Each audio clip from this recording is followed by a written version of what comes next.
welcome back to my channel. It's your girl Life of Wildine. I'm back with another video, and today's video is another editing video. I haven't done this in a while, so I decided to do it. So why not? But thank you for everyone who followed me. We are surpassed 3K, which is crazy. Never thought that would happen.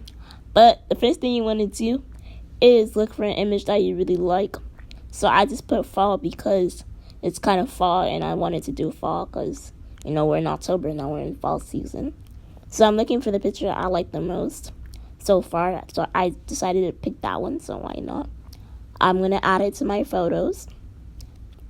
So save into my gallery, and we have that. So now you're going to use the app Superimpose X. Well, Superimpose X, you actually have to pay for it. I paid $4. It's only a one-time fee. You could get it, but if you don't want to use it, I totally understand. You could always use PixArt or something. So I'm picking the size. I put 16:9 because that is the YouTube ratio when you upload a thumbnail. So right now I'm going to use editor, and then I'm going to make it motion blur to give like a sort of like an effect to it, because it makes it more exciting in a way, I guess. I like to put it like that. So now I'm going to go into PixArt, pick out my cutouts and stuff like that. And then I am going to, before I do that, I decided to look for an image like a vector stripes. You just type vector stripes PNG. You should be able to find it on the internet, of course. So we're doing that first before I go into PixArt. So I'm just looking for one I really like, and I'm going to add it into my gallery. So we're going to save it. I found that orange one. I thought it matches the most. I'm going to add it. I had a trouble like adding it for some reason because I was just testing it out. So it took me a while for me to edit. Now we're going to go into PixArt, and we're going to go get my cutouts that I have. I have a lot of cutouts from previous like YouTube episodes I have done.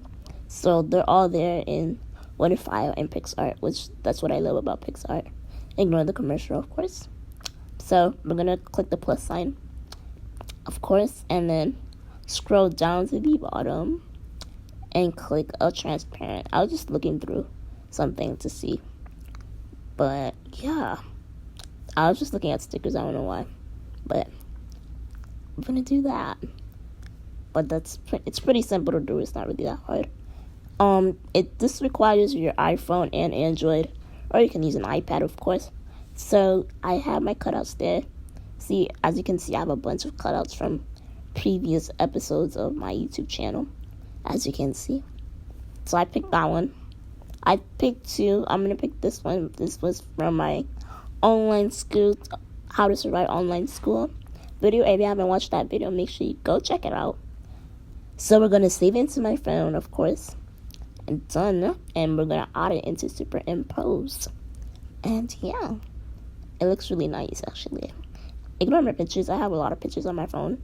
So, yeah, I have like 4,000 photos on my iPhone, which is kind of ridiculous, but it's okay. So we added the picture. It looks pretty nice. I'm just fixing it so it looks kind of better in a way. For some reason, I couldn't get the vector stripes to work, but hopefully I'll fix it in a way. Ignore that email from Apple because I just got a subscription for this app.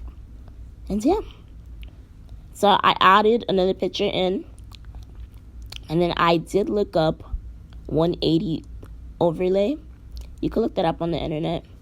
So it's really not that hard, honestly. So I was just sizing it up and pretty much making it a little bit bigger to make sure it fits. And then I wanted to give it sort of like a digital effect. So I made it glitched a little bit, which is pretty cool about the Superimpose. It has a lot of options. You can be yourself while you're creating this. So it's pretty cool. So I put the glitch effect. Looks pretty nice. I checked the plus sign. After that, I'm going to add some more stuff. I'm going to add the font and some emojis, and that's pretty much.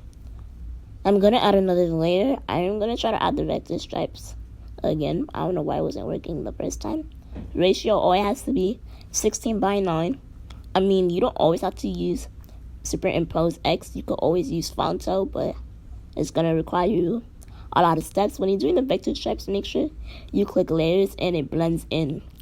So it blends in with the photo. If not, it's not going to work like that. That's what I've learned so far. So you just have to like test it out and see. This app is really good, honestly. You could get it on the App Store. I don't know if you could get it on Android. I am assuming you can. But if you can't, that's okay. You could use Fonto, because Fonto is actually on iPhone and Android, but you guys should definitely check it out. And yeah, I'm really excited to see how it's going to turn out. So now I'm going to go into Fonto and to go do my font and stuff like that, and my emojis and stuff like that. So Fonto is free. If you want fonts, you could just grab fonts online and stuff like that.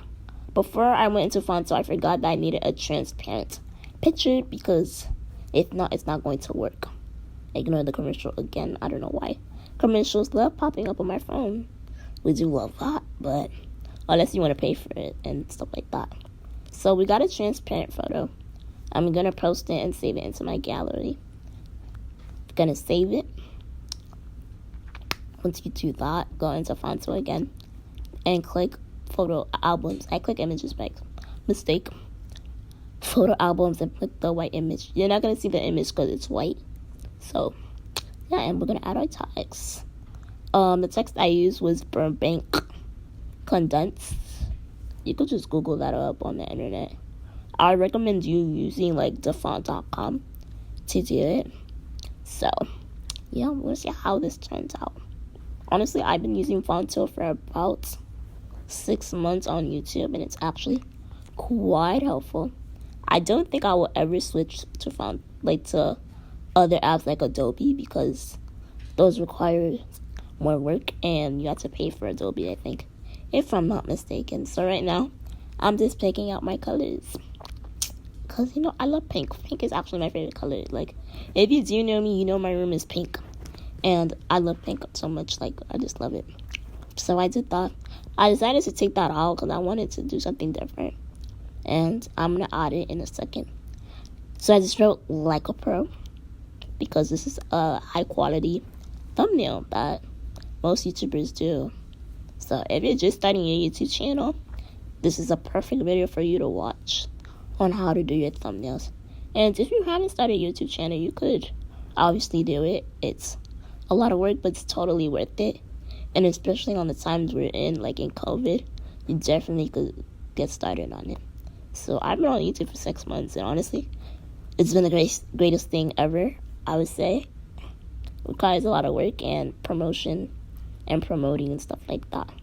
So I'm just sizing it up, and I'm going to make it curved, so it has this nice effect to it. I duplicated it so it looks like it's bold in a way. So that's what I pretty much did. It's not really difficult. I mean, you could always watch this video again if you slow it down. I don't know if you could do that because my YouTube is not monetized like that. But yeah, once you do that, I'm just sizing it up. I'm changing the style so it looks kind of bold in a way. So that's pretty much it. Then you're going to save it to your phone. When you're saving it, make sure it's a PNG. If not, it's not going to work. Trust me, it's not going to work. So we're going to go back into superimpose and add it to it. And there you go. Make sure it's 16:9, because if not, it's not going to work and it's not going to fit. And then YouTube is going to say, oh, your thumbnail is not the size of YouTube. So that's why you have to size it up a lot. But it's all good. So I'm just trying to figure out where I could put it, because I don't know. I don't want to make it seem weird or something like that. That's pretty much it. So now I am going to do my emoji, and that should be the last step. And then I'll just put it into Pixar and change like the density of it, like the quality of it too. So I'm just deleting the text because I don't need the text anymore. I already have it in superimposed. So now I'm gonna add it again. The same type. Add text. I'm just gonna put one emoji because why not? Just why not? Because we love emojis. I feel like emojis are a great way to express yourself.